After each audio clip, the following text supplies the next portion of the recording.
Time check is 12:43 ng madaling araw. Meron tayo dito palabok from our palabok. Charan! Look at that. So yummy. Charot. Transfer ko na lang siya dito sa plato. Gusto ko siya sa plato. Ayan yung ating palabok. Sarap. Alam nyo, yung palabok dito sa Mindanao, payat.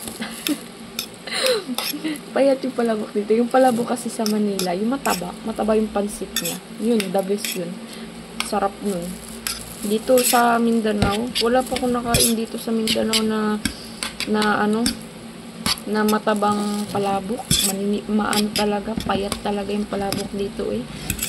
Parang kulang siya sa sauce. Sarap sana kung medyo ma-sauce, no? Pero yan. Okay. Tingnan mo. Ayan. Charan! Kain tayo. Tapos meron tayo syempre yung ipapares na tinapay. Yan na lang yung tinapay na natira. Isang araw binili ko. Okay pa naman siya. Kaya, for the go. Charot. Tapos syempre, meron tayo ditong sapin-sapin. Ayan, alam mo yung sapin-sapin? Ayan, kasarap. Sarap nito. Favorite ko rin to. Sarap. Lagay ko muna siya dyan. May ako na siya lalapangin. Kasi parang mas the best siya. Yung palabok, parisa ng tinapay. Tapos meron nga pala tayo ditong chicken. Ito yung chicken ko kanina, natira. Binalot ko, inuwi ko. Kasi syempre, diba, sayang naman. Oh, pwede pa yan. Sarap kaya yan. Oh, diba, bongga. So, yan na yung ating food. Meron tayong chicken. Ayan, chicken and palabok. The best. Ito yung natin kanina. Tira nating manok. Tapos, nag-take out lang ako ng palabok ko, diba? Kain! Saan ka? Purong balat yan. Hindi na crispy kasi kanina pa to eh.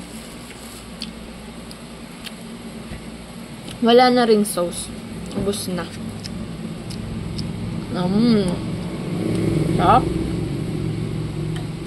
Yung tinapay natin.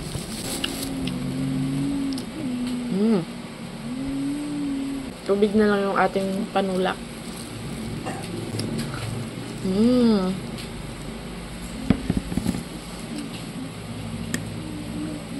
Sarap. Muna ako tubig, guys.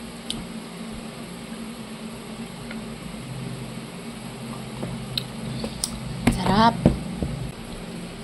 Sarap kaya. Arte-arte nitong batang to. Salamat ka nga may nakakain tayo eh. Ayaw mo pa kumain.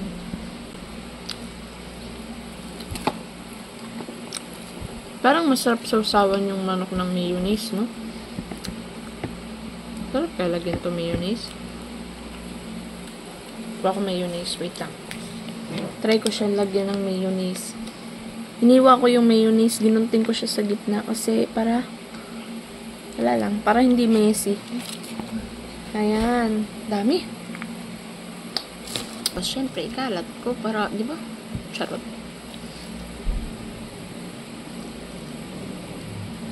Mayo.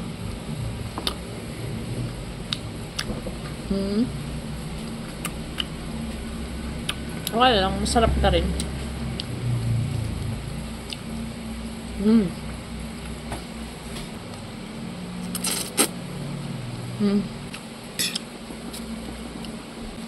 Ay, may tanong ako sa inyo. Meron kasi, di ba, nakwento ko last time? Di ba, nakwento ko last time na may pusa na laging nagpupunta dito tapos pinapakain ko. Bakit ganun? Nagaganito siya. Meow! Parang gaganon siya sa pinto. Tapos, lagi siyang umaalis, lagi siya nawawala. Tapos, parang marami siyang kaibigan lagi nakakasama. Ganon. So, ba't ganun? Tapos, parang minsan paglalambingin ko siya para siyang mga ngagat, ganun. Ano ibig sabihin nun? Wala kasi akong idea kasi hindi kasi ako laging nag-aalaga or ngayon lang ako parang nag-aano ng pusa. Nawalan ako kasi lagi siya nagpupunta dyan. Lagi siya nagpupunta dito sa bahay. Dito sa pinto. Ganun. Tapos nung pinapakain ko siya, yun. Madalas na siya bumabalik. Ganun.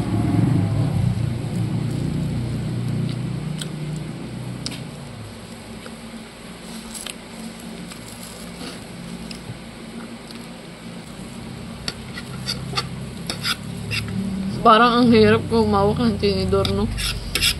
Kasi madumi yung dito ko madumi yung dalawa. Eh, parang ayoko madumi yung tinidor. Okay.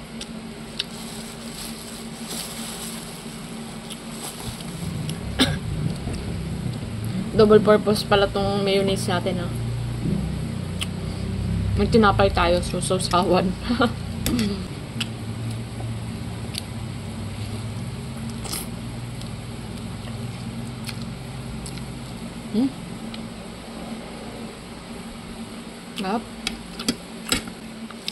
Yun lang.